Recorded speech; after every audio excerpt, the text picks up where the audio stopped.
Hello, hello, hello, everyone. Welcome to Top Secret News Radio Show. Tonight, hey, you will see with my para horror friend over here. I think it's this way. Oh, yeah, there he is, Mr. G Money. G Money, yes, he is back to help stand in for Renee Chavez until he either fixes his schedule so he can be here for the shows, or we'll just have to permanently replace him, and then he'll be the guest host when we need one. Yeah, exactly. He's missing one of the best ones I've been on. I've been doing this for a couple of months now, I think, and this is actually I'm more psyched for this than anything, even in the paranormal right now. It's just That's awesome. it's awesome, man. Thank you. Just chatting with this gentleman, I'm just like excited, like a child, man, like a room full of cotton candy right now.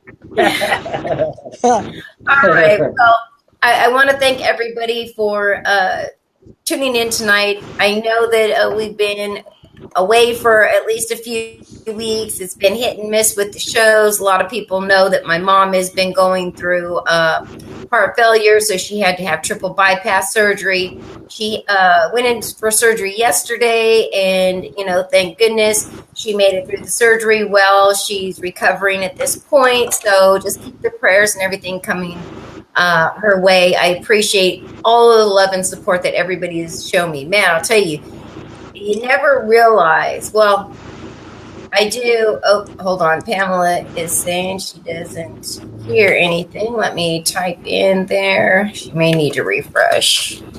Refresh if you have no audio. All right.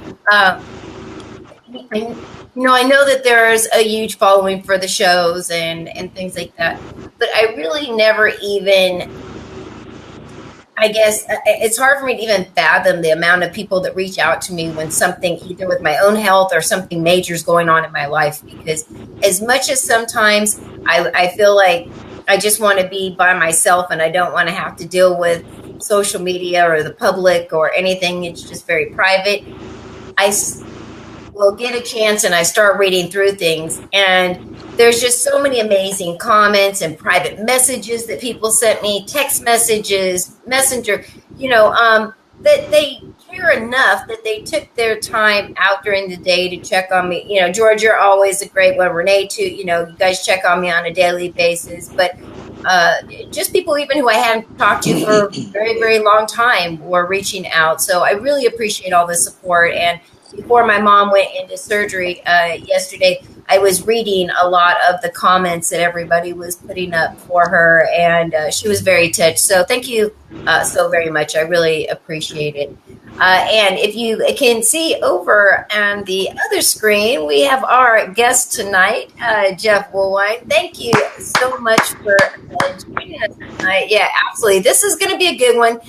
We had actually already planned. He was going to be on last week, and we ended up having technical difficulties with the video stream and everything, so we weren't able to get him in. A lot of people were disappointed, so made sure to get him on this week, and thankfully everything worked out good to go. So give him a great welcome, because this is his first time doing a live video show. So he's a good So for anybody who does not know Jeff already, Jeff is actually one of the premier videographers and sky watchers, UFO hunters, actually, in the United States. He's one of the first people to prove that the Hokanam Indians carved UFO sightings hundreds of years ago on the mountains around the valley of Phoenix, Arizona.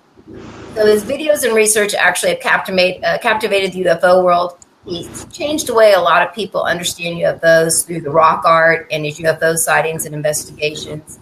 And now, after 15 years of research and hiking these mountains around the valley of Phoenix, Arizona, and filming all these UFOs in the valley, Jeff believes that he has a possible explanation and some theories on what these UFOs, are and what they're wanting, what they're here for. So we're going to be discussing all this tonight. super excited. I know, George is well versed Like, in the paranormal, but when we go to UFOs, Bigfoot, he's like the kid in the candy store. He's just eager to hear about it, but he doesn't have a whole lot of knowledge about it. So zero. it's a great time to have you on. He'll get a great education. The listeners will get a great informational interview, and we'll have a lot of fun doing it. So again, thanks so much, Jeff, for coming on tonight. Thanks for having me. I appreciate it.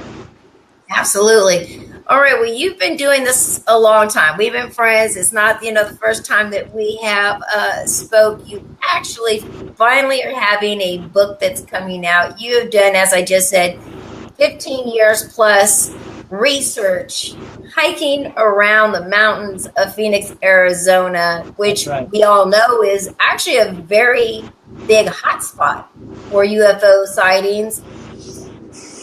Nationally right. known Phoenix like situation that happened. So you guys are pretty well known as far as a state for your UFO sightings. But what actually got you into all of this to start off? Well, I a lot of people ask me that question, and the first thing that comes to my mind is, I didn't find UFOs. UFOs found me. I just started paying attention and looking up. I had missed the 1997 Phoenix Lights event back on that March 13th era. But I heard about it. I knew that there were some sightings of some lights. That's when I really started to pay attention. Once I did, that's when it really started to catch my eye. I think in 1999 here in Phoenix, I saw my first red, orange, amber light. And that was on the east side of Phoenix around the Mesa, Tempe area. And my friends, they sat there and they watched it for a good 45 minutes until it finally went away. Later on, I'm in my friend's backyard, and I hear a helicopter coming overhead, and I looked up, and sure enough, it was this large tubular-looking thing. It looked like a cigarette, and a helicopter was right under it, and it was coming my way. And as it did, it kind of turned, and I could see the full shape of it. There wasn't no wings to it. It wasn't making a sound. It had no tail on it. It seemed to have two triangles going back and forth, like little black triangles going back and forth on the front of it. And when you're first seeing these things, your brain kind of scrambles. You're like, "What is this?" You're trying to figure out what it is. And your mind is just like at awe because, you've been around for so many years and it's something new to you. Something unexplained to you. It just boggles your mind. So I sat there and I stared at this thing. My witness was behind me, watching the other direction. And I'm watching this thing, and as it's turning, it turned into a little white ball, a little white dot. It went from a big, long, tubular-looking thing, cigarette, to a little white ball as it headed towards South Mountain. And by then, I was getting away. My witness, I'm like, hey, look. Well, my witness didn't see it, but I quickly went back inside and I drew what I saw. And, everybody was like, no, that couldn't be real. That couldn't be real. And over the years, I just kept seeing more and more and more of these strange things in the sky. And so it made me go out and investigate, what the heck is going on here? There's something here, so what else am I going to do but try to investigate these things and try to find out what they were? It's kind of like paranormal in a way. I find it you be more of a warrior than someone like myself when you're doing, because I'm more afraid of something like a tornado you can see. I'd be freaked out over a tornado. I deal with earthquakes and we can't see them. But the fact that you deal with UFOs and you can actually see them and you know where they're at and they can follow you, I'd rather deal with paranormal when I can't see them and I can't get scared and I don't know they're actually coming at me. But you got big ones, because I would be more freaked out on the stuff you do because you can actually see if they're coming at you. Does that make more? I don't know if that makes any sense, but I will probably never do what you do because I think I would be seriously way too scared. Oh, we're going to be doing plenty of UFO sky watches, my friend. You're going to Well, be doing just that. So don't speak too quickly, uh, because if you're with me and you're co-hosting the show, this is the things we cover. So what? Wait. well, I'm just trying to make sure he knows that he has my respect on this because it sounds like he craves the paranormal, like us paranormal investigators. We crave it every single Oh, day, it's and fascinating. It's great. It's awesome stuff, you know. And the yeah, more you look into it, the more you do the research of it, the more you study it, the more you watch it, the more fascinating it becomes. right, And it seems like almost everything is new. You know, right, I mean, you've seen that before. Okay, well, oh my God, what is this over here? You know, that's right, something else that's new also. right. You know. Well, Well, Kelly in our chat room is asking you, Jeff, how high was that in the sky that you saw? Oh, which sighting? I've had. which Just Oh the my one we were God, just so talking many about prior. sightings. wow. I'm sorry. I think the first one we were talking about, that when you were just discussing that, he was saying how high was that in the sky? Oh, okay. I think you're talking about it looked like a big black spider. I think that might be the one you're talking about. That actually made video of the day here on News Channel 3 in Phoenix. And there's more videos of that on my YouTube page, Petroglyphs in the Sky. And that thing, you know, I was on the second floor. Um, I specifically moved to that area to watch South Mountain. And I might be going a little bit ahead of myself here in my story. But I specifically moved to South Mountain so I could get some day shots. Earlier, I was capturing night shots. I was filming a lot of Phoenix lights. And then in 2004, and in 2005, I moved to South Mountain to get some day shots. And when that spider came out of the sky there, um, if you study it, if you watch it, it kind of comes butt first. When I first saw it in the sky, it was kind of trying. It was like kind of turning like this, and then it dropped. It dropped out of the sky and went right in front of me. So as soon as that camera had 3 seconds to, because I saw it, I jumped on the camera, turned on the camera, and it just flew right by me. Now that must have been about 150 feet, maybe 100 feet away from me. I'm on the second floor apartment and facing South Mountain, and it was just kind of right eye level with me.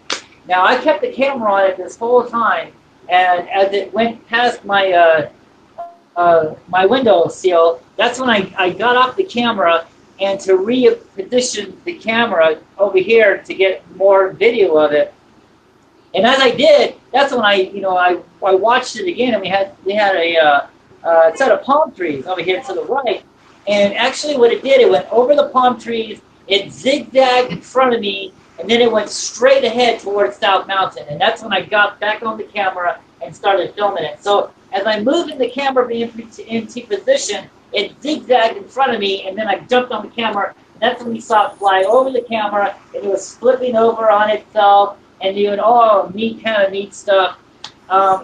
I slowed down that video. I analyzed that video, and I slowed it down to really get a good view of this thing. And it really kind of looks like it's got skin on it. Now, Oh God, a I'm lot of out. people, Now, yeah, is that the one? Is that the one that's the Phoenix, Arizona UFO? The day it's under a Spider Woman UFO Navajo Spirit. yeah, yeah, Okay. that's the one. I call I it the got it. Spider Woman because they're the Native American legend of the Spider Woman that lives on Spider Rock, and she lives up there, and uh, it's a type of entity spirit. And the Navajos actually say that they learned how to weave their baskets by watching the Spider Woman weave her web in the sky, and that's how they were Wow. able to weave their baskets. So that's another Indian legend. Well, I can share that video real quick. So if you hold on just 1 second. So I'm going to take us out of the screen. I'm going to put the video up and you guys can check it out and we'll come right back.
Yeah. That, uh, Were that's you Wow. able? funny. That's when I had short hair back then. I was a lot younger. That was in what 2005. You know. 2005, right? Yeah, yeah. Um, but yeah, let's backtrack a little bit. So, I missed the Phoenix flights. I've been seeing UFOs all over the place. I went to New York, and uh, during the 9/11 event, uh, there was a no-fly zone. We lived about 150 miles away from New York City when 9/11 hit, and we were able to see the smoke on the aftermath. And it was a no-fly zone there for about 3 to 5 days. There was nothing in the sky for a long time because of the terrorists. And so I'm in my apartment. We're on the ground floor, and my son is playing on this hill, and he comes running to me. Oh, Dad, Dad, Dad, a UFO, UFO. So I was like, okay. So I ran over to the window, and sure enough, there were three silver spheres connected together. They look like jumping jacks. The kids' ball game with jumping jacks. You catch the jacks in your hand, the ball. And it was going counterclockwise. Well, yeah, it was going clockwise. It was going in this direction, right over our head. Clear as day.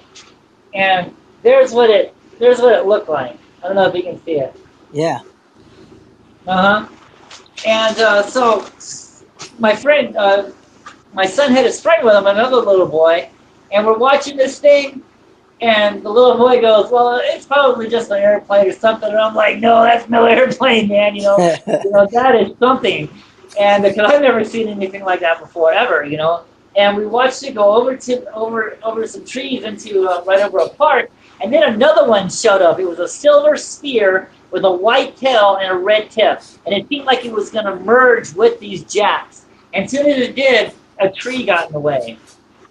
Well, every morning, I used to walk the kids to school, and I always made sure that they would never forget that sighting. I drew it out for them. I'm like, this is what you guys saw. Don't ever forget, what you saw, because this is something.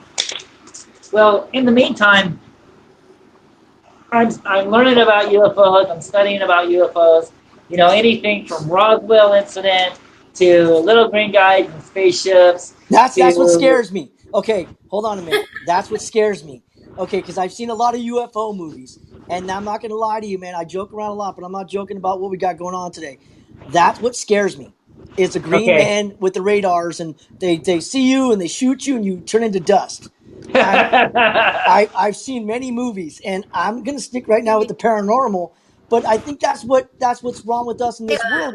Hold on a I minute. think that's I No, think because that's Hollywood trying exactly. to scare you out of UFOs.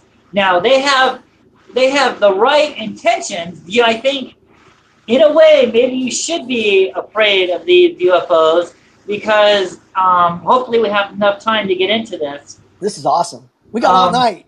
Come on. okay, cool, yeah, because we have to look at their history. We have to look at the UFOs past.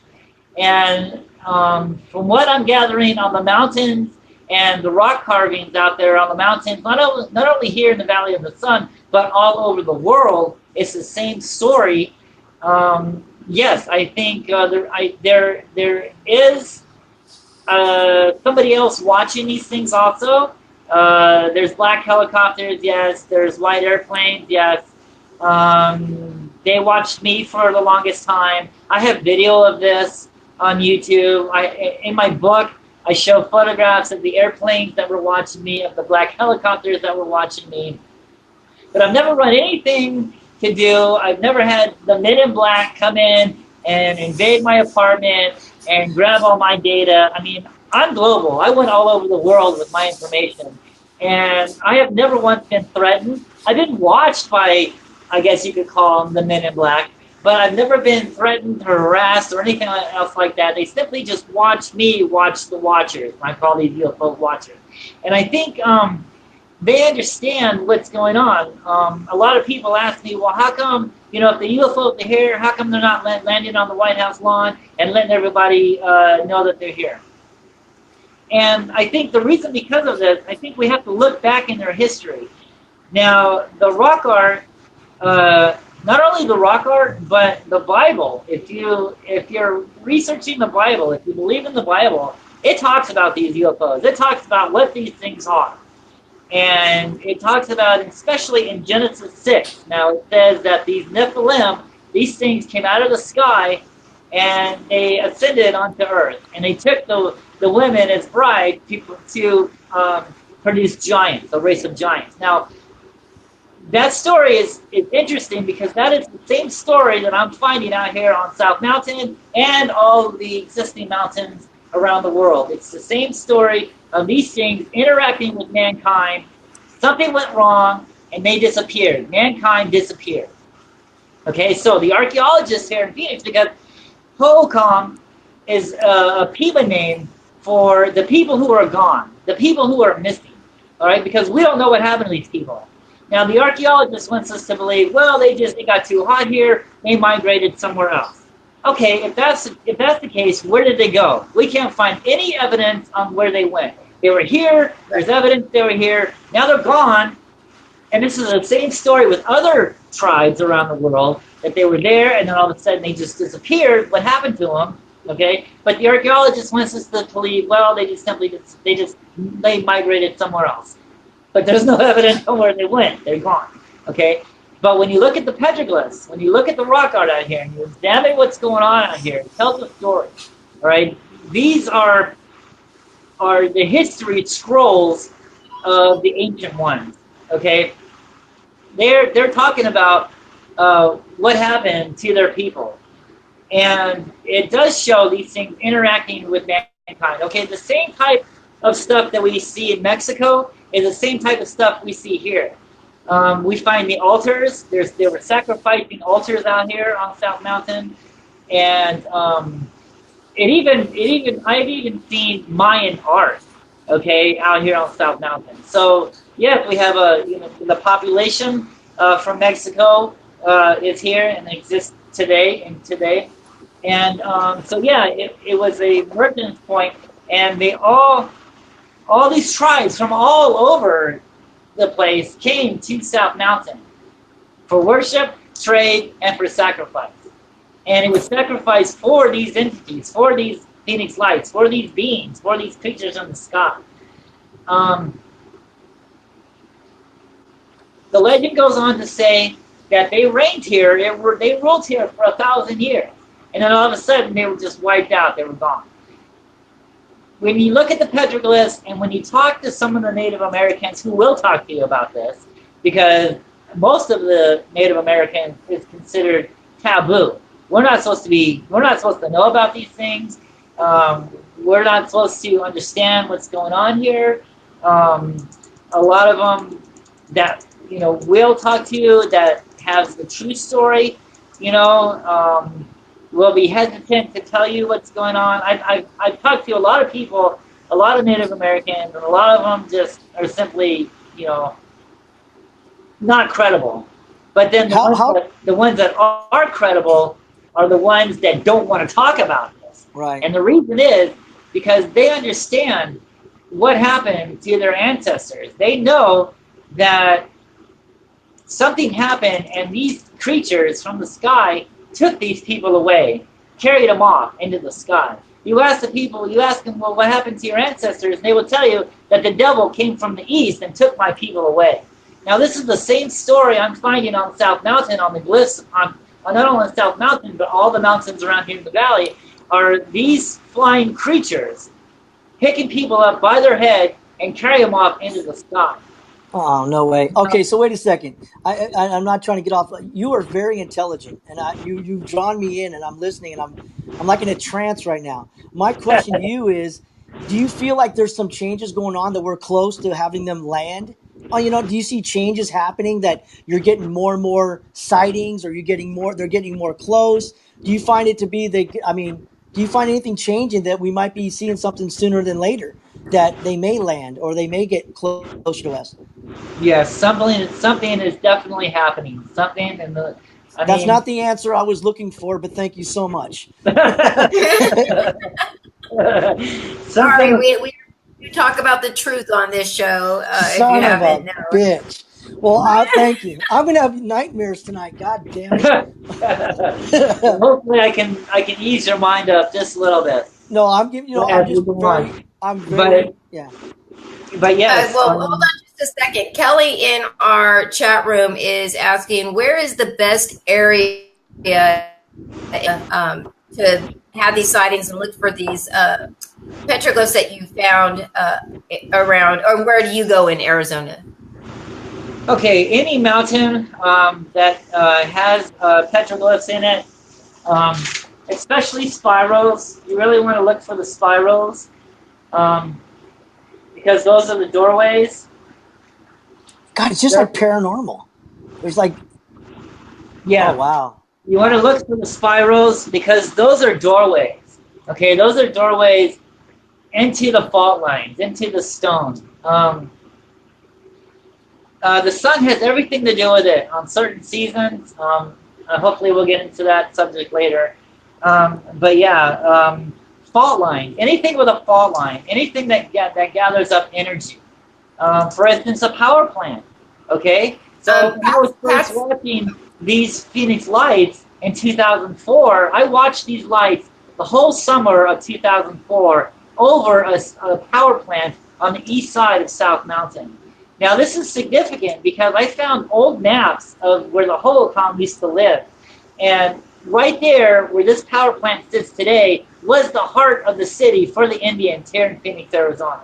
It was the main spot. It was the main city for the Indians, for the Holocoms, in this spot where this power plant sits today.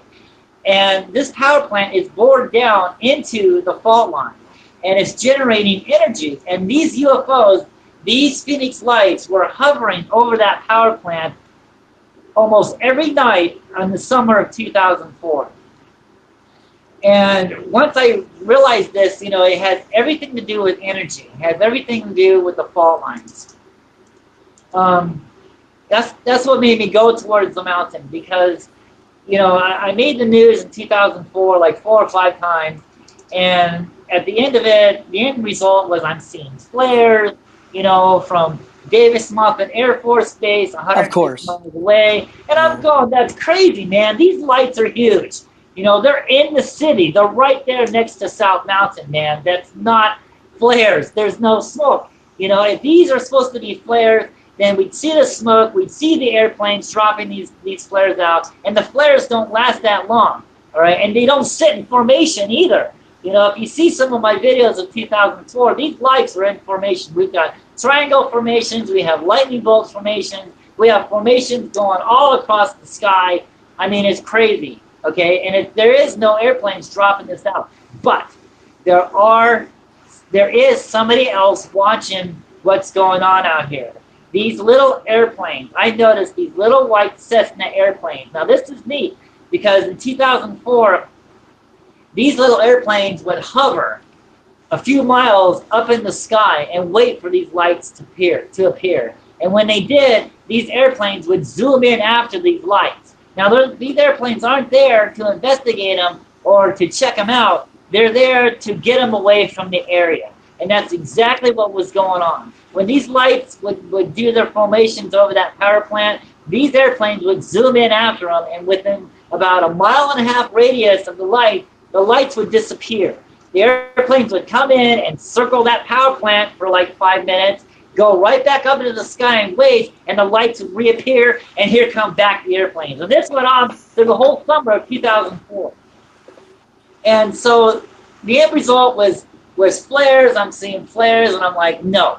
The Bible and other scrolls, are telling me that mountains seem to be the key. It's a mountain, especially when we look at Exodus. Moses, and the Exodus out of Egypt. It clearly tells you that a pillar of cloud by day and a pillar of fire led the Israelites out of Egypt. Okay, and later on you'll come to find out that in the book of Numbers it says that the people, they would pitch camp, in this area for a whole year because that thing in the sky sat there and did not move for a year. All right, when that thing started to move, then the people of Israel started to follow that thing in the sky. It's So basically, they were following the whole book of Exodus and the book of Numbers. They're following a UFO for 40 years, okay? Wow. And what happened to Moses? He was carried away on a mountain by a light. And it wasn't Moses that brought the people into the promised land. It was that thing in the sky. It clearly said that thing in the sky brought the people into the promised land. So UFOs has been with us ever since mankind had been walking the earth. I believe, you know what? I agree with you, because sometimes when you go to, you go, let's say, on a field trip when you're in school, and you see writing on the walls from the natives or whatever, somehow there's always some type of figure of a UFO with throwing beams down, like they drew Right. something back in the day. So this has been Right. going Yeah. on for thousands and thousands and thousands of years. The problem, like with Absolutely. people like me that are afraid, they don't want to admit that there is something out there because they're just too afraid. And I'm guilty. But I'm also excited. I'm excited. At the It same is. Well, time. we've got some more questions from chat. Kelly is asking, Jeff, if you ever run across any Native American stories of little people as well as giant people. He says, my Native people called them space brothers. There is a story of the lizard people. No, of little people. The little people. There are stories of that. Yes. There's also legends, myths, and legends of the ant people. But the more that I really was studying was the topic of the lizard people. Now, there's tons of lizard people carved out here on the mountains here and around the world. And here's what they look like. Oh God, I'm gonna have nightmares tonight, man. I'm telling you. Wait, hold on. If you draw anything, can you make it look like an alligator or a shark? That's all I'm asking. Basically, they kind of look like. Tell me when I can look. Okay, it's fine. Basically, it's just a stick figure man, and he's got a belly, and then he's got a tail representing the tail. And his hands are always in the appeasement pose. They're always like this. Okay. Like they mean no harm. Like they don't. Like they're not here to harm us or something like that. Like they mean no harm. Like arms in the air. No. Kind of like. Damn it! You're supposed to say yes. When are you going to learn? You're supposed to just say yes. Damn it. That kind of show, George. It's mostly like us, okay? When we see these things, we're like, hey, we're kind of praising them. We're like, hey, come and see us. This type of pose. Now, and I'm going to be like, hey, I didn't do anything. Please do not choose me. Right. Right. Exactly. So the story on that is when the Holocaust first arrived here in Phoenix, they didn't know how to live. Okay, they didn't know how to survive. So these lizard people came up out of the sand world, and they lost their tails to look like everyone else. They taught the people how to survive here, and also to worship them as gods. And when they were done teaching these people how to live, they went back down into the sand world and promised to return someday. Now, some legends and myths say that circular body there, that circle in his body, is this lizard man. He's coming out of the rock, out of the stone. He's halfway into the underworld and halfway into our world. But in watching these things and studying the petroglyphs out there, I'm thinking that white circle is the white orbs that we're seeing today. Now, these things are shape shifters, okay? They like to take the shapes of animals. They like to take the shapes of snakes. They like to take the shapes of humans, okay? And I think what's going on, when we look at a petroglyph like that, and it's got a circle, he's got a round tummy belly, I think that's the UFO. That is the orb that we're seeing today in the sky. And he's morphing into a man, okay? Notice how, when I'm talking about this, I have not once said craft. I have not once said little green man from Mars. I have not yet said, spaceships. Okay, I used to think this. Okay, yes, I've seen some things in the sky that could technically be called a craft. But I think mostly what we're dealing with here is another entity, living creature. Okay, if you looked at that video that you just showed right there, that thing looked like a spider. It had skin on it. It was not a craft at all. It was alive. It was a living creature. It was a living entity. Look at some of my other videos and some of the other videos, especially in Mexico, we see the flying serpents. We see flying snakes, okay? Not crafts at all. Not little green men from Mars. This is another entity, another creature, okay? And so, but sure, yes, it's very possible, like I said before, that there are crafts out there. There could be little green men running around out there. Sure, I don't have a problem with that. But I think in the most part of what people, the legitimate sightings, the true sightings, not the CGI stuff that we're seeing on the internet, you know, with big spacecrafts, you know, coming out of clouds and stuff. You know, that's Hollywood. That's make believe. Don't get into that. Orbs, flying serpents, lights. Okay, that's the stuff you want to look for when you're analyzing videos to understand if it's true or not. I've been doing this for a very long time now, and I've been seeing a lot of videos, and I just, you know, I can tell right off the bat if something is CGI or if it's real. Simply because, I mean, I've been dealing with these things for years.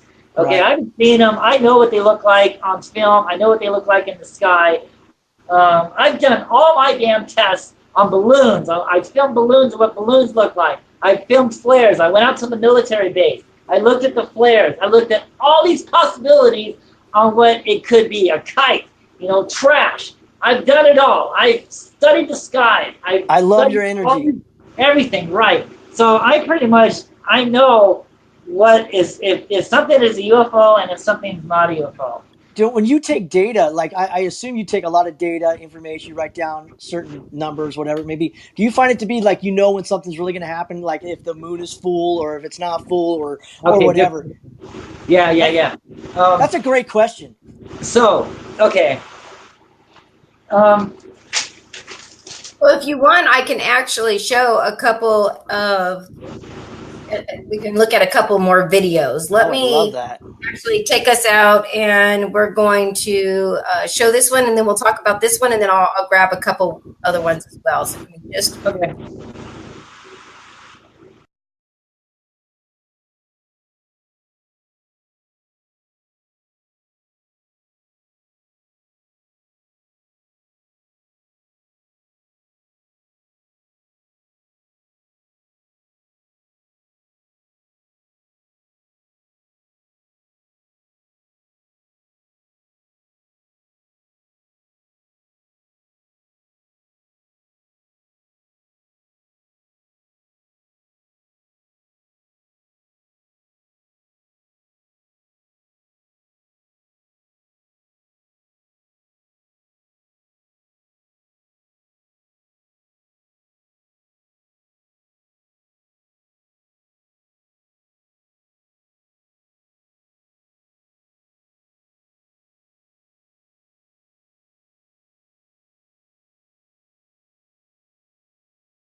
Okay, so that one was back again. So that's from November 3rd, 2004 as well. So where were these orbs exactly in Arizona? Where did you capture this? Because this, you know, I've seen things like this before. And what makes you, I mean, again, you've seen a lot of video, you filmed a lot of things. What made this to you think that it was something that was possibly UFO related? Okay, those were that film you just filmed. That was right over that power plant. No, I've got tons of footage of those lights right over the power plant. And most of those videos, when you examine the videos, you'll see them. They'll just appear in the sky and then disappear in the sky with no explanations at all. There's no airplanes dropping this out. There's nobody shooting a bottle rocket up into the sky. these things, they just appear in the sky, they absorb the energy, and then they disappear. Now, when you speed up that video, they're actually moving. So they appear here, but when you speed up the video, they're going right to that power plant. You'll see them moving. They go all the way down, and then they disappear. Then 2 more will pop in, maybe 3, and they're moving ever so slowly, not to attract attention. Okay, that's basically what's going on. Because if they're zigzagging all over the place, someone's going to see that shit. But if they're just, sitting there in the sky, just barely moving, no one is going to notice them unless you're looking for them.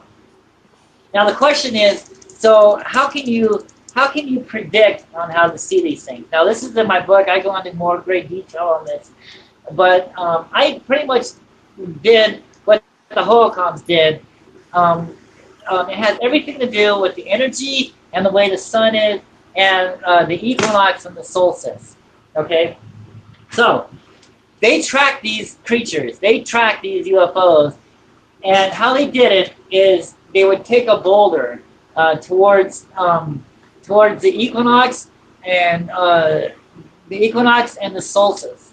Okay, the morning sunrise and the morning sunset. Okay, they either place a huge boulder in the direction of the solstice, or they would find one that's already there. Now they would carve a spiral in it, and they would put this huge stone on top of it. Okay, so in this picture, I don't know if you can see it or not. Mm-hmm. Okay, so here's the boulder that I'm talking about. All right, and then they put a big boulder on top. Okay, then they put a spiral here, and then sometimes you'll see they'll put like other creatures here, maybe a serpent or something, or a lizard guy or something, but something else will be here. And 9 times out of 10, okay, there'll be a crack. Okay, there's a crack in the stone. Okay, you'll see a crack in the stone. Boulder is here. Okay, so during the equinox and the solstice, the sun will rise right here, right? The sun will come up, and you follow the sun, and the whole time it's casting a shadow on this stone. It's casting a shadow on this stone.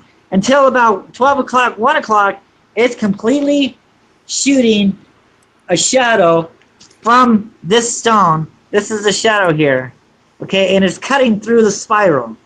As the sun goes in this direction, the shadow goes up this way. Now, actually, I did the crack in the wrong area. The crack actually should be over here. But this shadow will follow the crack all the way up into the stone. Now, this is how I was able to track the UFOs. This is how I was able to see them. My apartment window, my apartment facing South Mountain at the time, was the exact same alignment with the sun. I could see the sun, the equinox, and the solstice. And I documented this in my book. I started putting markers because there was a shadow from my windowsill that was casting a shadow on my floor. Okay, so I was marking each month, each summer solstice, each equinox on my floor. Okay, well, I saw the UFOs here this month. I didn't see the UFOs there that month. I saw the UFOs came back this month. The UFOs were gone this month. The UFOs came back this month. So I tracked it all the way through the sun, much like what the holocoms did, through the light and shadows on the rocks out there on South Mountain. And so I learned that during the equinox and the solstice, like January, February, March, April, May, are like the hot times to see UFOs. But when we're getting close to June 21st, like we are now, they're going to start to go away. You won't see any for like a couple of days until after the solstice. Now they will start to come back when the solstice is gone. So in between the solstice and the equinox, that month in the middle, holy cow, they're flying around, they're here, you can see them, everything's wild, it's crazy. But when we get back to the summer equinox or the solstice, they start to go away. And that was the pattern. So like the first year that happened, it was neat. I documented them. They were here this month, they were here that month, they were gone that month, they came back this month, they're gone that month, they're here, they're back again this month. That year was cool. The second year, it repeated itself. Repeated itself. Exactly the same? Exactly. Oh. Right. That was awesome. That was the best discovery like ever, It's because almost this like is a secret. validation. It's This is a validation. secret, and I learned it all from the holocoms, all from the light and shadow of the equinox, because they tell you the spirals are always next to these cracks, right?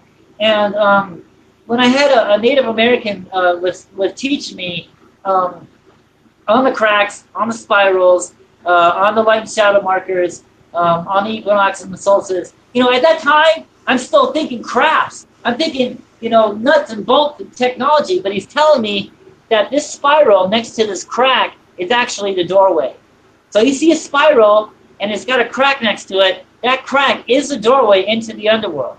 So I'm thinking, wait a minute, how can a big craft get into a little crack like that, right? Until I saw it, until I understood it, until I was like, wait a minute, wow, it's not a crab, it's some kind of creature, it's some kind of supernatural thing, okay? When it's in the sky, it's solid, all right? It's full. When it starts to come down out of the sky and to ascend onto the mountain, I understand why the Native Americans call these things spirits. It's because they kind of turn into a ghost. You can see through them. Yeah. Some of my videos, you can see that. You can actually see, because I saw it. I saw it land out there. It went somewhere, right? I saw it. The video camera saw it. So I go out to the exact same area, and what do I find? I find a rock with a huge boulder with a stick figure man looking up at a circular object in the sky and two spiral doorways next to a crack. That's it. That's it. Right. And then, like, as soon as that happened, like, I filmed it about an hour later. 3 of them leave from the other side of the mountain. Now, within the 2 years, I'm watching South Mountain. I call these areas doorways. All right. I found 7 doorways which these things come and go in and out of. There's this one video. There's a serpent, all right, that came out of this huge canyon. Now the canyons are doorways. You see the side of the mountain. You see this huge canyon. When you go up on the mountain, you see spirals on these canyons. Now this one canyon had a whole bunch of spirals on it, and then up on the top of this canyon was 2 guys looking up at a flying snake. So one day my son and I was out there, and I'm taking a break, and there's petroglyphs on the other side of the canyon. We're sitting on the canyon walls, and I'm like, hey, you guys are cool. Why don't you come and see it? Well, a few days later, getting my son ready for school, a big red-black serpent thing came out of the top of that canyon, ascended in the sky about 1,000 to 2,000 feet, and then came right over to us. Now that's on YouTube. I call it the Phoenix flying serpent, and it came right over to us. Okay, and it's doing like a serpent thing. Then it shift shapes into a cross. It shift shapes back into a snake. And then what happens? 2 airplanes start to come around. 2 white Cessnas. You hear them, right? And for the whole time, that thing's right above our heads. We're watching it. He's watching us. And my son's got to go to school. So he's like, okay, I have to go to the bus stop. I was like, okay, I'm going to film this thing. And he's like, okay, Dad, bye, I love you. I said, I love you too. That thing watched my son, then it watched me, then it looked back at my son, and it looked back at me, and now the airplanes are coming, so now it's got to get the heck out of Dodge. And that's exactly what it does. Before the airplanes come in, that thing, it starts to move. And it came out of South Mountain and went across Phoenix, Arizona, and went into Camelback Mountain on the west side of Phoenix. Crazy stuff, right? So I'm thinking, the more and more I watch these things, the more it was like they knew I was there. One of the things I describe in my book, the petroglyphs has the power to invoke the spirits. And holy cow, man, I've done it. I've done it. And it gets kind of weird after a while. Like, I found this one area, and there was some petroglyphs on the east side. Now, the east side is very significant. Everything towards the east is very sacred to the Native Americans. That's the emergence point, right? So there's some altars on the east side of South Mountain with petroglyphs on them. And I was like, hey, how you guys doing? I'm kind of talking with them, and I had this stone, and I kind of carved it on the stone, I was like, hey, and it sounded like thunder to my ears. And about 4 hours later, we're driving off the mountain, and holy cow, this big black thing came out of nowhere and seemed to come right up next to us, next to the car. And we're driving, this thing's next to us, and I'm like, hurry up, pull over, I gotta film, I gotta get more, because I'm filming it out the window, right? And I wanted them to pull over, and it was just too fast. They went from Glendale, or from Phoenix to Glendale in a heartbeat. It was just too quick. Have you And ever, when you've been out to, like, I call them investigations for us in the paranormal, but do you have any type of, like, we can have attachments, we go investigate, we get attachments from spirits and whatever. Have you ever went to or you went to go look for UFOs? Have you ever felt different the next day after you gotten so much evidence? Have you ever felt like something, you just felt different, like maybe they did something to you, but does that make any sense at all? You ever just felt different? I understand the question. I think the most that has happened to me over all these years is I've become more aware. I don't look at the Earth anymore the way I used to. I don't think that we're alone. I agree with you. Here for sure. I feel like the Earth is like a shell. That sounds really weird, but like the ocean is unexplainable. It's so deep, and who's to say they're not there or wherever? I don't know. I mean, I watch too much movies, but I've never had, like, one thing I have. I think every once in a while I might have had some missing time. See, now we're talking. Yeah, Wow. but nothing, like, no memories of me being outside, or in a spaceship or anything like that. I think there has been a couple times in 2004 when we were watching the lights, that last video that you were showing. There was some missing time that my friends and I didn't know what happened. And Heather Queen in our chat room has a question, and she says, I have often seen a connection between UFOs and the paranormal. What are your thoughts? Now, I know here on this show, especially my other show on Monday nights, it's Paranormal Connections. And the whole concept behind that was the fact that not only did I have, my whole life was paranormal, but I had also had, many sightings growing up of UFOs. Eventually, I did end up finding out that my precogs were due to me being a contactee and an abductee. So I definitely, over time, researching all of these different fields and seeing the connections between them, just in my own personal life, started really kind of swaying me to that way. I mean, what are your thoughts? Do you see a connection as well? Well, the first thing I want to ask is, have you ever died before and come back? Have you ever had an out-of-body experience? Yes. There you go. The people that I've been investigating and that see more UFOs than, like, other people has either died and come back, has had an out-of-body experience. I had a motorcycle accident when I was 16. I paralyzed my left hand. I died. I saw the doctors working on my body, and then I was sucked back in. Yes, there was some kind of light behind me. It wasn't as bright as this light that's in front of me. It was more like a movie screen. But yes, I was up in the sky and looking down at my body, and then I got stuck back in. Over time, investigating and doing interviews with other people who have seen UFOs, they've had an out-of-body experience also. And I think that is a connection. That's some kind of connection, some kind of connection with these UFOs. And see, that's the same thing with, so that makes total sense, because even in the field of the paranormal, there's a lot of us have, been sick and that died and came back, we feel like. And a lot of us are more sensitive to what we search of, and that's the paranormal. Is that why you think that you're so sensitive and so able to get evidence and such? That is because you did taste death. Do you feel something is going on? Something is up. Right. Because I got people. coming to me. They go, Jeff, I was up on South Mountain and I didn't see anything. Right. Well, what time did you go? You know, Right. what time? What month was it? You know, Right. where was the equinox? Where was the solstice? You know, Right. it's all a pattern. It's all a Right. pattern. And once you understand this pattern, then you'll be able to see them. So I think anybody can see them. Yes. It seems like sometimes they're just a little bit more shy with people.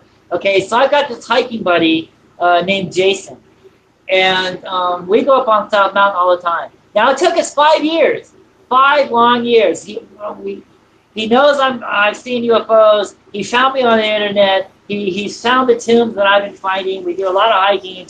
You know, we've never seen a UFO together until one day we're up on South Mountain and there it is.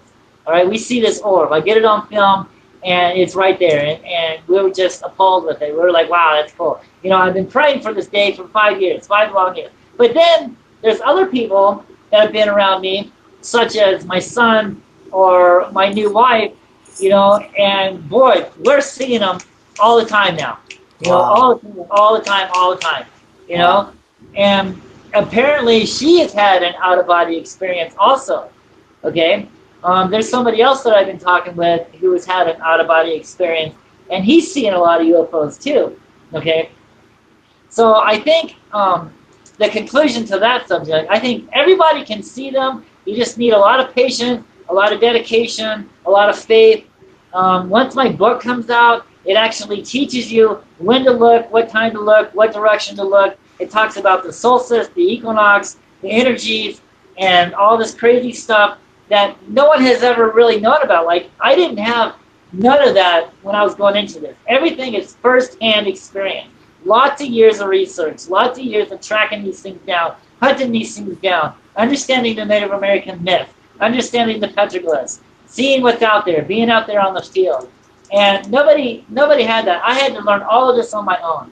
And like I said, the first year when it first happened, it was great. The second year when it repeated itself and it That's continues to awesome. repeat itself, that's it, brother. Yeah, That you is got it. it.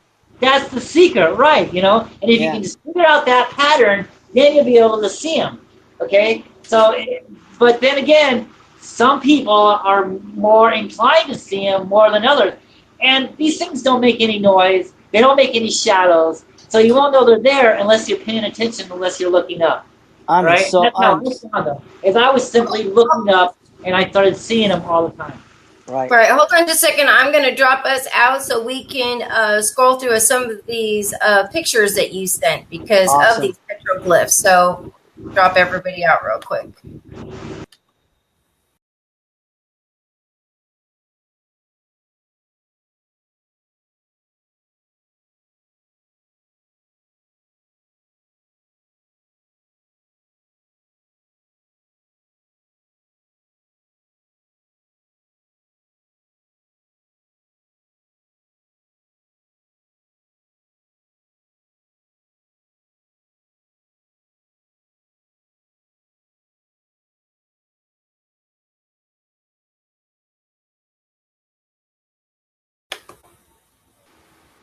Hold on, guys. I got to pull it back up. My computer froze, of course, right as I was doing that. So give me just a second. I think the rock art you're about to show is now it's interesting too because this petroglyph, if you examine it, if you look at it, it's a stick figure man. Now he has a long elongated head, much like the skulls that we're finding in Peru. And this is carved here in Phoenix. All right, now he's looking up at a barbell UFO formation. Okay, and this is interesting too because there's a book out here that the Phoenix city archaeologists did, and instead of photographing the petroglyphs, he drew them. Now he left this long and gated head out of his drawing. Okay, he didn't put that in there. All right, but it's clearly carved up there that men that walked down South Mountain had long heads, much like what we see in Egypt and in Peru. Wow. Very interesting. Okay, hold on just a second. Let me pull it up. Well, until then, I actually have a video. So let me put this video up and we'll watch this in the meantime. Hold on. Awesome.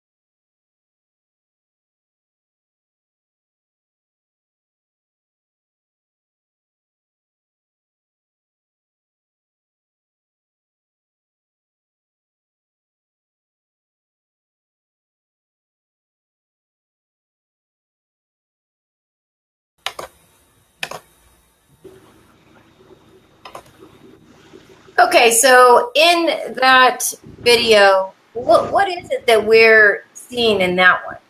Oh man, that's one of my favorites. That and that diamond and the spider. I've got a lot of favorites, man. I've seen a lot of crazy stuff, let me tell you. That thing came out of South Mountain and went straight at me. Okay, I'm on the second floor. Okay, that thing is coming right at me. Now, when it goes over my windowsill, it just doesn't keep going. It stops and it goes straight up. It goes straight up. Now, this is interesting too because it's kind of like it's a cross, then it's a ball, then it's a cross, then it's a ball. Now, I've seen petroglyphs out there, and there's crosses, and there's men waving. There's men like touching the cross and waving to you. There's actually barbell formation carved out there with men inside the barbells looking out a window. Okay, as to say, this barbell being absorbed this man and took him up into the sky. Now, a lot of petroglyphs out here depict these UFO entities interacting with man, and there's another entity out there that I found. It's really hard to find, but he is there. It's on one of the petroglyphs. I'm not sure if I sent you the photograph or not, but apparently. The Indians, it looks like some of the petroglyph panels, it's showing the Indians shooting at these flying serpents, shooting at these orbs, shooting at these lights with their bows and arrows. It looks like they went to war with these things. Now, they had help. They had another entity fighting along with them. This entity had many arms and had a magical staff weapon. And he's shooting at a half serpent, half man in the sky. Now this is significant because when we study the India legends, we find the Via Mati. All right, and it says that there was a war between the good aliens and the bad aliens. And when you look at some of the India art, you'll see like an elephant, and he's got like these many arms. Or you'll see a demonic creature, and he's got like 8 arms. He's holding a head here. He's holding a sword here. It's some kind of demonic creature entity. He's got all these many arms. Well, apparently the story on that is there was a war over us between the good aliens and the bad aliens. The good aliens have these magical staff weapons. And obviously the good aliens won because we're here today and we're not being enslaved by the bad aliens. But the story goes on to say that the good aliens buried their magical weapons in certain spots around the earth because they knew eventually they're going to have to come back and reuse them someday. Now this story is all over the planet, and now I'm finding it here on South Mountain. And I'm finding a lot of tombs. There's a lot of tombs out here that the archaeologist is not talking about, doesn't even admit that the Mayans were here, doesn't even admit that the Spanish conquistadors were here. I mean, I found so much evidence just contradicting this guy. It just blows me away. I stopped dealing with him years ago, and I just did my own field work, because I'm an amateur archaeologist, I'm an amateur geologist. I've been doing this for many years. And I can tell when something's out of place. I can tell when something's been put there. Somebody, it's funny, too, because there's so many joggers and so many people on South Mountain. They just jog right past stuff, not even understanding what's there, and there's like history right there, man. You just walk by a tomb. You know what's possibly buried there. You know what I'm saying? You know where you just passed, okay? Come on. So if it's possible, it's very possible that some of the sacred weapons are still located on South Mountain. It's very possible that a dead lizard man is buried there in this tomb, because like most of the petroglyphs we see, they're in the appeasement pose, right? But if they're laying down, or if their arms are this way, they're dead. And that's one way of finding out if something's buried. If you're next to a tomb or something, or a burial ground, is you'll see, his arms are down and he's lying down. And because there's a sacred spot right there. I've seen many tombs with that symbol on it, suggesting that there's something buried there. Now it's kind of neat too because like my friend Jason, I'm gonna tell you a quick story. This is in my book. Um, my friend Jason's dad, he says like 80 years ago, about 70 years ago, him and his friend was out here playing on South Mountain playing hide and go seek, and they ran into this dried up riverbed, and there was like this huge dead tree sitting there. And he ran behind the tree, and it opened up to this huge cave. And he said that there was this huge boulder, blocking this cave, but he's just a small boy. He was able to squeeze past this boulder and get past it. And he says when he did, it opened up and carved out stairs. We're going down into this massive chamber. He said light was coming down from the ceiling, and it was casting on the floor, and it was illuminating chains on the wall with Spanish helmets and breastplates. And he said he got scared and he ran out of there, and he never went back since. And so he told Jason this, And so for about 2 weeks, Jason and I went on a quest to go look for what his dad discovered. And sure enough, we found the wash bed that he was playing in. We found the tree, and we found the cave. And there's a huge boulder right there. And over the years, we have a lot of haboobs here. Haboobs are dust storms. We get this massive dirt comes through the valley. So over the last 70 years, a lot of dirt has gathered, in that spot. So, but when he was a boy, I'm sure there was less dirt, and you were able to get into it. Now there's so much dirt and sand covering that opening. You can still see the crack and the boulder, and there's petroglyphs. I'm not sure if they're in. It doesn't look like Hohokam petroglyphs. It looks like some kind of other writing to the left of it, and which was interesting. And I was telling Jason, well, your dad said that there was light, coming from the top. So there must be some kind of opening up on top because it's like a pyramid. It was like a pyramid hill. So I climbed up there to investigate, and sure enough, I found huge stone slabs oriented towards the equinox and the solstice sun. All right, facing in that direction, facing east, and it went all the way down, and then it hit dirt. There was just nothing but sand and dirt. But it went down a good maybe 15 feet, before it hit that dirt. And I do tours on South Mountain. I've taken so many people over the last 20 years up on South Mountain. And there was a small boy with us in one of the tours. And I gave him a flashlight, and I was like, hey, do me a favor. I was like, climb up on this boulder. You see his cave? Because I always take my tour, I always take him to that tomb, I always tell him, look, there's possible Spanish helmets, Spanish, breastplates, in this cave. This is the tomb. There's something buried here, And he was small enough, he was like 10 years old. I was like, hey, do me a favor. Climb up on this boulder, take his flashlight, and let me know what you see back there, because we're so big, we can't get... So he did. He climbed up on the boulder, he looked at it, and then he's like, yeah, there's an opening, but there's dirt that's covering it. I'm like, wow, really? He's like, yeah. Oh my God, I said, you confirmed it. You just confirmed everything, that there's a cave, that there's a tomb here, that this boulder is hiding something. And I was like, oh, I'm so proud of that kid. I was like, no. So it was great. It was a great day in history. It was a great day in discovery, and I loved it.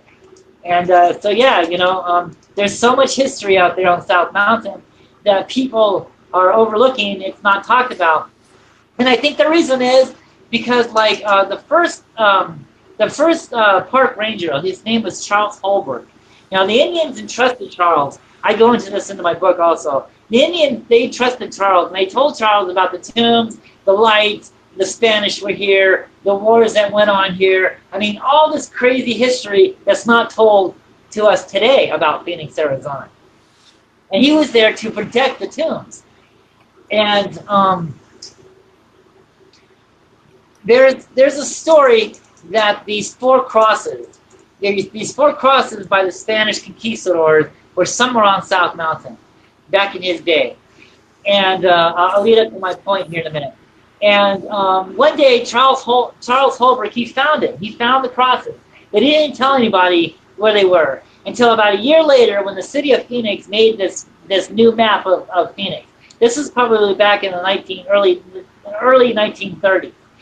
And they put the hill on where that map, or where the crosses were. So Charles made the mistake of telling people that the crosses were there.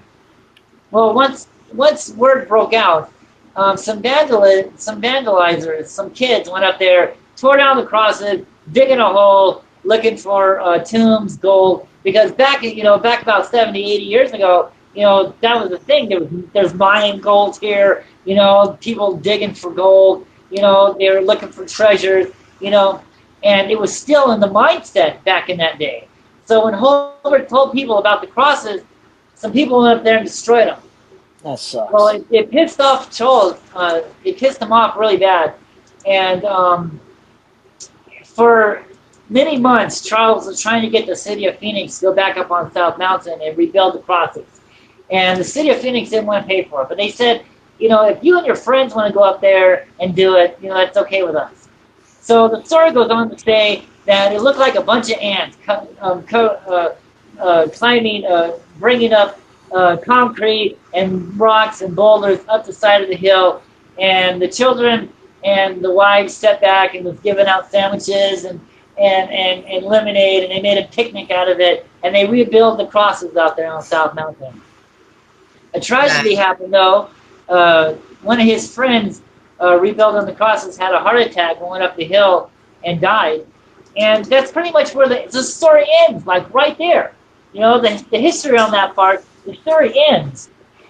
And so later on, the city of Phoenix made a new map. And they put the crosses somewhere else. First the crosses were on the east side. Now the crosses are over here. So you really don't know where the crosses are. So I've been searching for these crosses for 20 years now. And I came to the conclusion that the crosses were on the east side of South Mountain. Now the east side of South Mountain stuck out a hell of a lot more than what it is today. They cut off at least a half a mile of that mountain, and they put a wrestler's roost up there. There's a bar and grill there now. There's some hotels on the east side of South Mountain, and there's a whole bunch of apartments and houses in that area, and golf courses. This is very significant. Now, when they were tearing up that east side of that South Mountain, the Native Americans here were pissed. They were pissed. They were protesting the construction workers. They were protesting the golfers. And they would put a curse on anybody that lived on that land. And the reason is because all that land on the east side is all burial grounds. Wow. It's all sacred land on that side. It's all burial grounds on the east side of that mountain. Now, I found an old map that explains, that there were cemeteries there at one time, and now they turned them into golf courses and houses.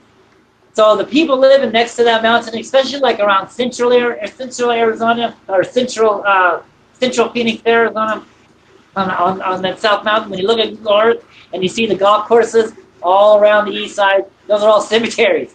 All right, and you see the houses on the east side, those are all that's cemetery land. Okay, now they blew up half that mountain, and when they did, I think they destroyed the crosses also, because that is another significant area on where a Spanish conquistador carved his name on there on the east side of South Mountain. Now the city of Phoenix was going to go up there and remove that, but Charles had no part of that. He pulled his guns on the workers, and I was like, dude, not over my dead body. You are not moving this stone. Okay, we're going to go to war if you're going to move that stone. So the city of Phoenix, they had this major conference, and the end result was the stone was left in place, and now they erected bars around that petroglyph. I think it was carved back in 1539, something like that. The date is like 1539. And to this day, because of Charles Holbert, that petroglyph is still there. And that's in the exact same area, I think, of where the crosses were. Just like a little bit further north, like kind of like a little bit further northeast of where the crosses were. Probably oriented towards the equinox and the solstice, right? Right in that area. And that's where I'm coming to the conclusion that the crosses were destroyed. I still haven't given up on it. It's too dangerous to be out there on the mountains now.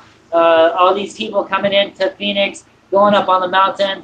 They're doing search and rescue operations, getting these people down. It's just too hot. The snakes are out. We have live javelina out there. The coyotes. I mean, it's dangerous. I stay off the mountain in this area this time of year. It's just too dangerous.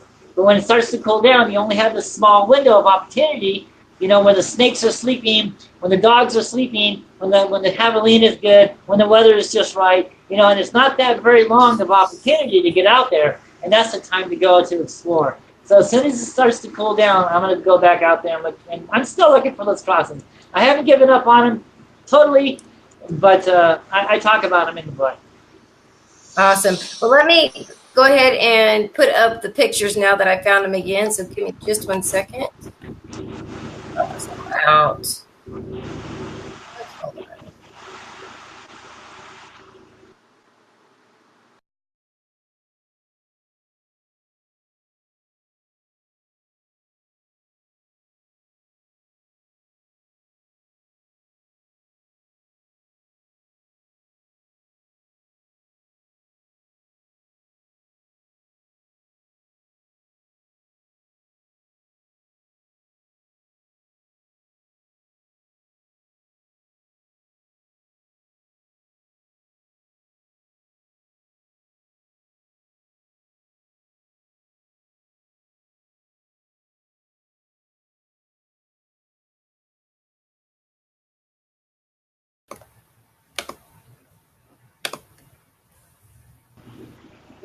All right.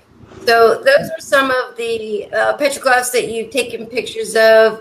Your book covers Phoenix lights, different, some of the still shots from some of the videos we've seen. So you actually have, you know, captured a lot over the years, for sure. So let's go back into the history a little bit. So Hohokam means the people who are gone, the people who are missing, from the Pima Indian, who consider themselves ancestors to the Hohokam, and they're also called the O'odham tribe. Now, I've already mentioned before, when the Hohokams got here, they didn't know how to survive. So these things came up and taught the people how to survive. So back in the day, it wasn't all dried up and dry as it is today. It was like a tropical-like landscape here. Okay, evidence of this is the waterfalls on the mountains. It wasn't all hot and dried up like this. When the Hohokams and the Mayans were here living amongst each other together on this land, it was a tropical-like landscape. It was not all hot and desolate the way it is now. There was sacrificing that was going on, all right, to please these things. They felt that as long as man's blood poured on the rocks, then the seasons would keep changing, and it was, you know, everything was kept in motion. Now the story goes on to say that for some reason the sacrificing stopped. Now when that did, that's when the land dried up. I go into more detail in my book. But the land dried up, and then all of a sudden these things came out of the sky and took the people away.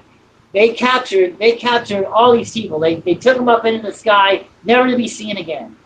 Now, this is interesting because when we read 1 Thessalonians, it says, we will be caught up into the sky to be judged by the Lord. We will meet the Lord in the sky. Okay, this is what the preachers today call the rapture.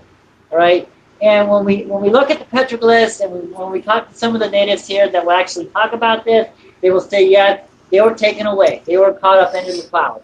Well, that's pretty much what Revelations is telling us in this type of rapture, that we will all be caught up and be brought up into the sky. So I think that's one of the reasons why they're not here making contact with us. Okay, when you said that you're afraid of them, yes, I think it is. I think we should be afraid of them. I think there's good ones here and there's bad ones here. They were cast down to here, man. They were cast down to earth. They live here. All right. The Bible talks that they were cast down. The Bible calls them angels. The Bible calls them the fallen ones. All right. Mankind worship these things as God. Same thing as what we're finding out here on the mountain. Okay. But there were survivors to this Holocaust. Some of them ran into caves. All right. They were watching what was going on. They were afraid. And when it was all over with, They vowed never to come back into this land. They knew that if they were going to live in this valley, that curse was on this valley. That whoever was going to live here was eventually going to have to go back to war with these spirits of the earth and sky. So they buried their gold, they buried their tombs, and they took off back to Mexico. And they stopped at Casa Grande. They stayed at Casa Grande for a little bit, and they taught the people there how to build canals. Because the Hohokams were the best canal builders in the world at that time. There was so many canals through this valley, it was unreal. It was great. They were the great canal builders.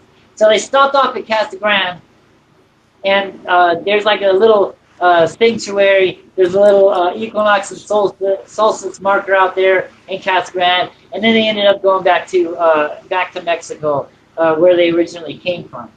Now, for 400 years, nobody lived in this valley.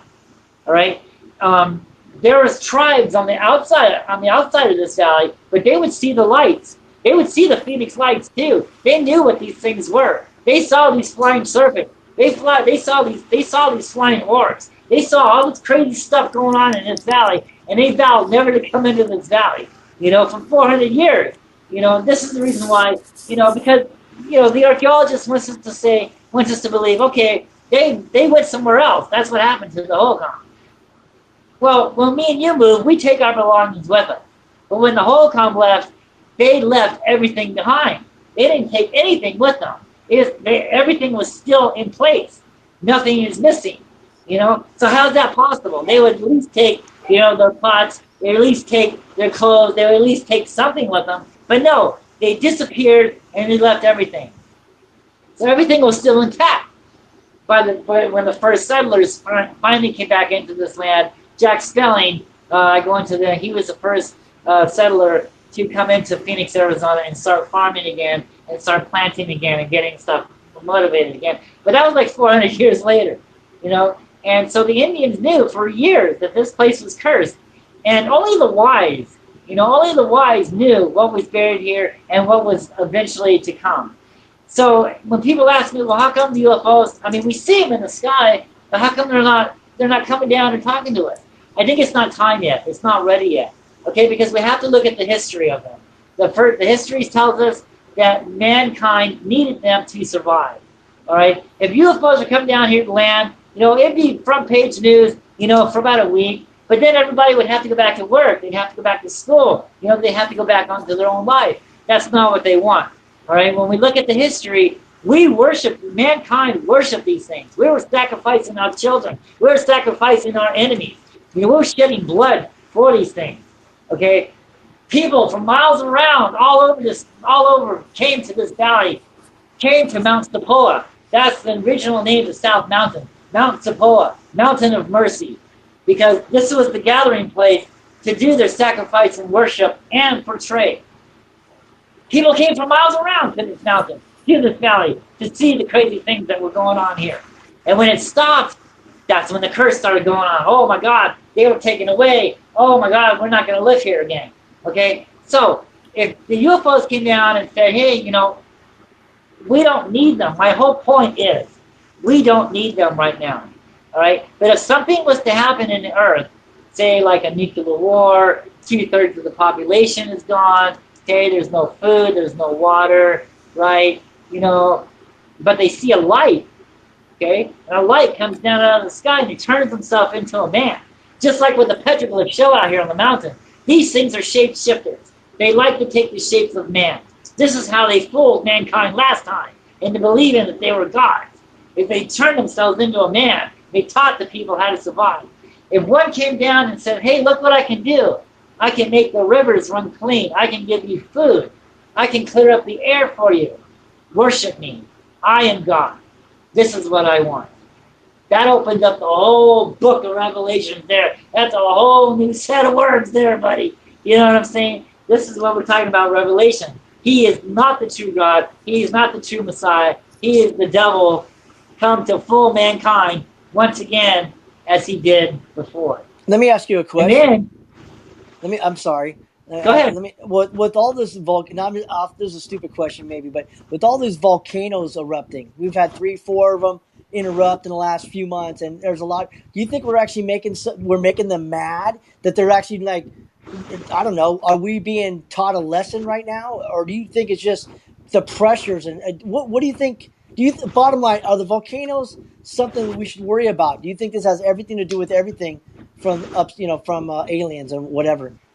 Well, it does say in the Book of Revelations, Yes. some of the warning signs. Yes. That there will be earthquakes in diverse places, things Yes. like that. Yes.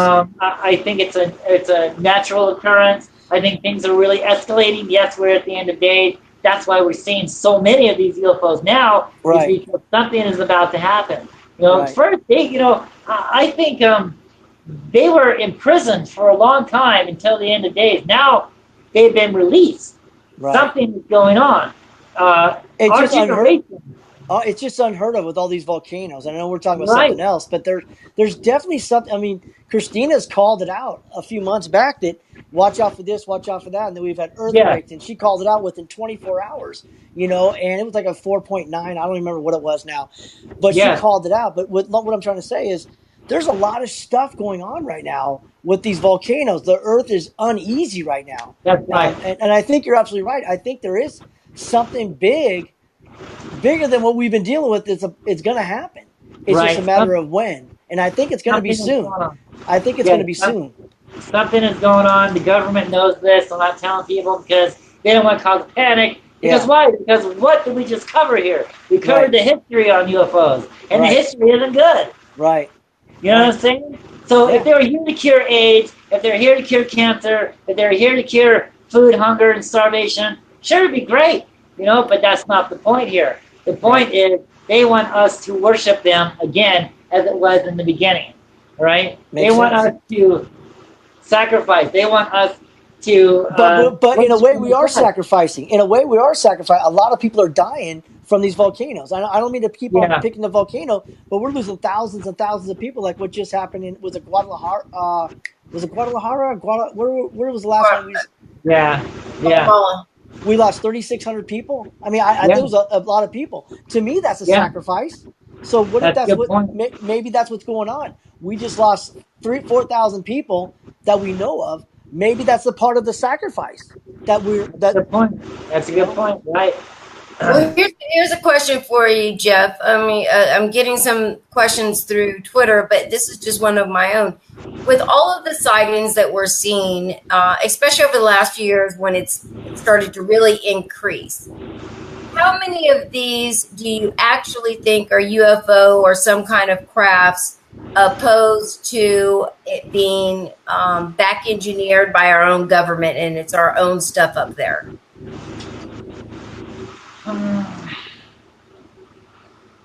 I think, back in World War II, the government was chasing these Foo Fighters, these lights, these UFOs. I think the government is trying to manipulate what they're seeing, by the stealth bombers, by things like that. They're trying to manipulate what they think is going on. Um, like I said, I've seen some things that could technically be called craft. I'm not I'm not positive that it wasn't the government, you know. Um, but when it comes to flying serpents and flying spiders and crooked snakes and orbs in the sky, our own government's trying to chase these things down with F-16. So I really don't think that it's government generated. I think the government probably wants us to believe that as a type of conspiracy, as a type of cover up. Yes, that was us. These lights out here are flares. That's us. When actually what's going on here in Phoenix, when the Phoenix light starts happening, the military starts dropping flares just about around the same area. So when people start calling and saying, "Hey, I saw lights last night," the military honestly say, "Yes, we were dropping flares on such and such a night, on such and such a day." And because I've been there, I've seen flares and I've seen the lights all at the same time. A lot of confusion was going on, you know. So yeah, it's a type of cover up.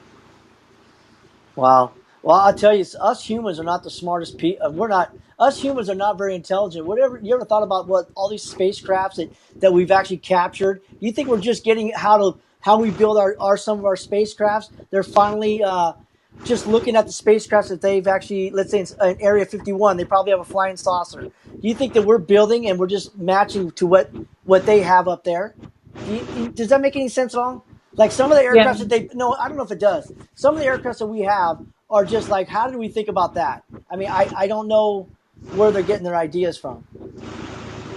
I think a lot of it, like, I don't know, you have what was his name? Betty and Barney Hill, the first people that got abducted, Yes. supposedly. You Yeah. know, that all started off with spaceships and flying saucers and discs and stuff. And I just think the government kind of rolled with that, especially with Hollywood.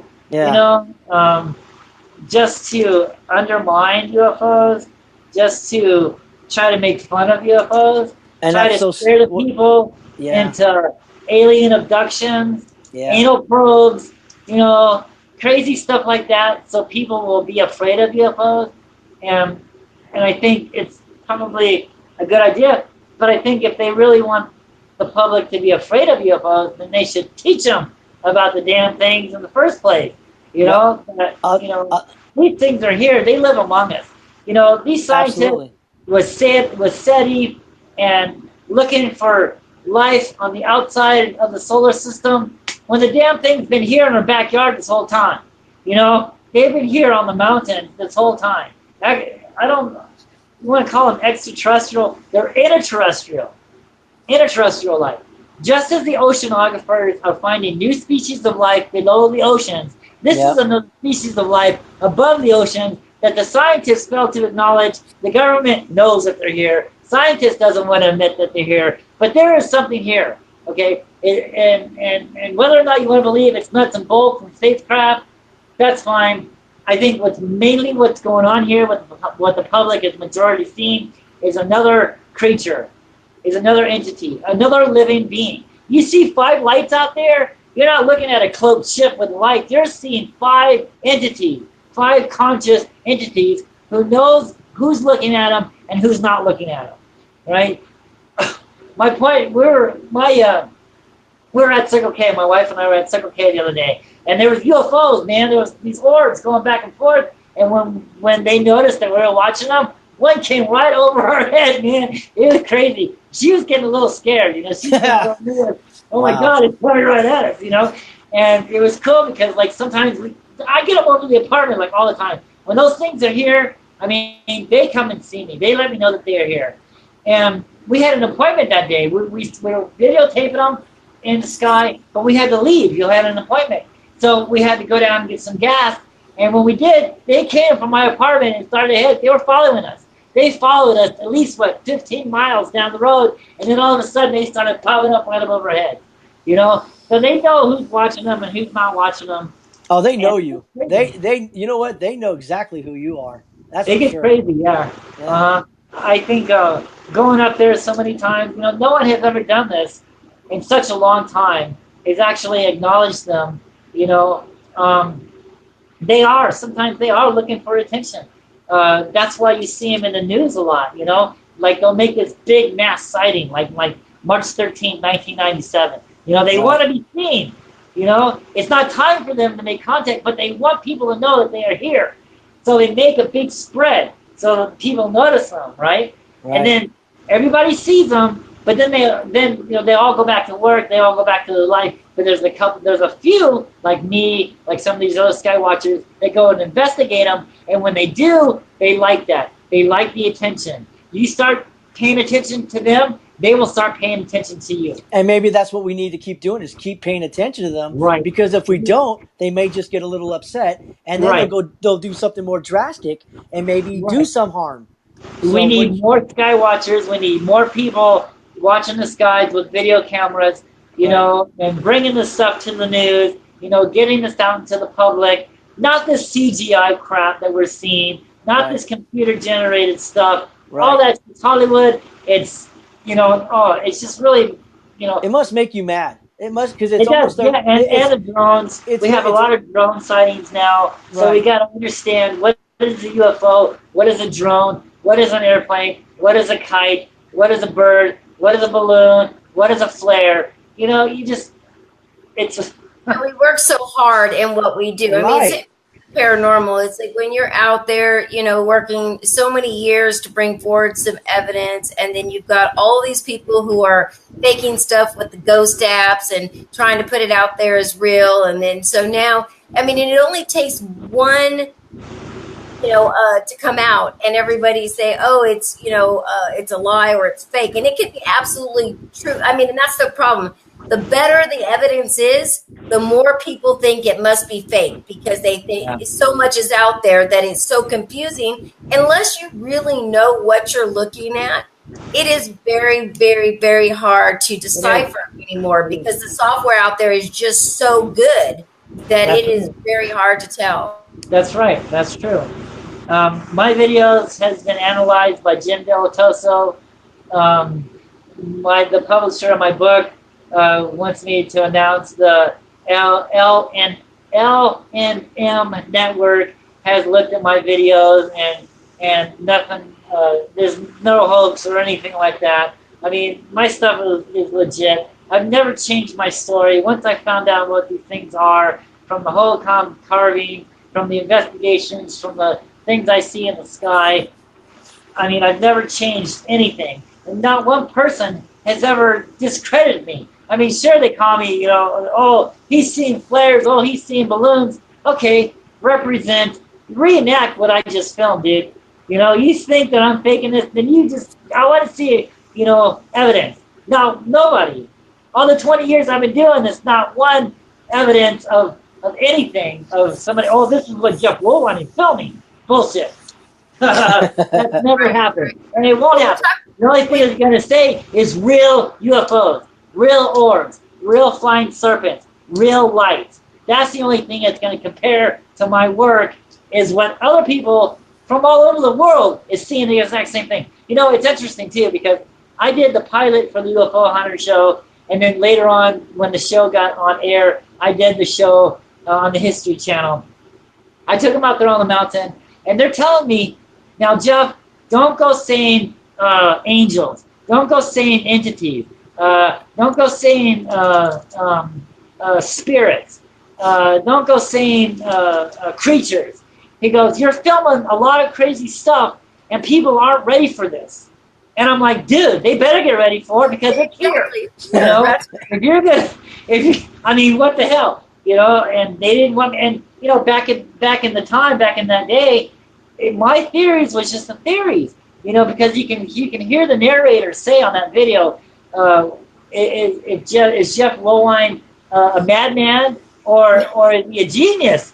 Well, what the hell, dude? I mean, now 20 years later, the exact same researchers that didn't believe in my work is now talking about my work, all right? Talking about the petroglyphs, talking about, well, maybe this isn't a flying saucer. Maybe this is an entity. Maybe this is a living being. No shit, Sherlock. I've been saying that for 15 years now, right?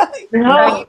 So. But it is kind of like great karma, like to sit back and see them eat their words, especially when they're one of your biggest critics. But it is, frustrating being a researcher and an investigator in this field. And again, putting so much work into what what you believe, and what's, it's truly although you're doing it for everybody, it's a very personal what you're looking for these answers. And then to finally, after 15 years of you saying the exact same thing, because it's not like anything has changed. The only thing that has happened over the years, even that I've known you, is that you continue to add more and more and more stuff to your research. So, just more. It's all coming. Yeah. As long as I'm alive, there's going to be more, dude. Right. And as long as other people are watching for them too, there's always going to be more. Absolutely. So I have a lot of people who are in the chat room who are really giving rave reviews for the show tonight. But a lot of people, I say, are wanting to know about your book, where they can get it. They're saying it's, looks like a great read. So obviously, we want to talk a little bit about that before we run out of time. So let's talk a little bit about the book, the name of it, when it's coming out, where people can get a copy of it if they want. Yes, that's what I'm talking about. Well, it's 15 years of research. There's a lot of true stories, myths, and legends. It's called Petroglyphs in the Sky. True stories, myths, and legends of Phoenix, Arizona. It's so huge. The publishers has made it a 3-part series. The first 2 parts is like there's a lot of photographs. There's a lot of information. Tons of petroglyphs. Tons of stories, true myths and legends. I show people how to see the UFOs, not only here on South Mountain, but around the world. I mean, I believe the same technique that I used here, anybody can use all over the world. It's a pattern. It's a secret. And I have unleashed this secret. I have unleashed this pattern. All right? No one has ever done this before. All right? So you just got to have a lot of faith, a lot of time, a lot of understanding, and do what I do. Don't give up. If you don't see one within the first, couple months, don't give up. It's not the right pattern. Just understand what you're doing. It's a 3-part series. The first 2 parts is the story, and then my work, and then the last book has them all together into one. It's needlyproductions.com, and you can find links on my Facebook page on where you can pre-order it. You can either get the online text copy of it, you can get the softback, the soft cover, and you can get the hardcover. So they've been working on it for a year now, and it's supposed to be released. The first book, anyway, is supposed to be released this week. There's been a lot of people who's already pre-ordered it, so I'm one of them. I'm waiting. Yeah. So, but it's a long, slow process. There's so much information in it, and yeah, I can't wait for it to get out. So it's gonna be great. So where do the listeners go if they want to pre-order or order a copy? Where should they go to do that? Well, they can, if they can't find it on my Facebook page, then they can just message me on Facebook. Also, one of the things that I love, doing shows like yours is we're getting the information out to people. It's awesome. Thank you so much for having me. And any other Skywatcher out there that's filming these things, send me videos, send me photographs. I'd love to check it out. I'd love to see what you're seeing. Send me your stuff my way. Let me look at it. I love it. Because for the first 10 years of my research, they were calling me crazy. But now people are seeing the same stuff that I'm seeing a long time ago. So it just verifies. It verifies that they're not crazy. It verifies that I'm not crazy. It verifies that they're not a hoax. It verifies that I'm not a hoax. It verifies that everybody is seeing the exact same thing, right? Yeah. So it's great. Send me your stuff, man. Absolutely. You never know, George. We might have to, when the temperature cools down, we might have to take a road trip and go do a Skywatch out there. I want to go. I'm actually, I have to tell him this though. I meet a lot of people every single day, and I'll tell you, you are seriously one of the smartest men I enjoyed listening to. You've taught me something. Absolutely, you taught me something tonight, and I have the highest respect for you, and I look forward to going out there with you with Christina George. I'm definitely going to put it on the calendar. I'm not scared. I think we should be more afraid of man right now than yes. No, but I want you to know you have my respect. You have my respect. You're a very smart man. Yeah. Thank you, sir. I love to see you guys come down here. Be great.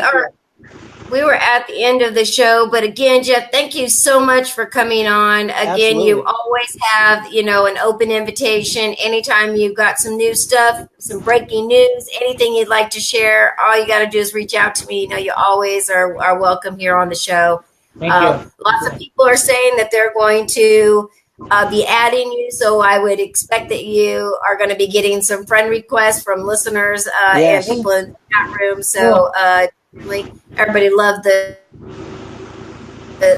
make sure to go and check out Jeff Woolwine's book. It is Petroglyphs in the Sky. You can go to petroglyphsinthesky.com. You can check him out on his Facebook page. As you can tell, very great guy, very personable. You can reach out to him. He'll be happy to talk to you.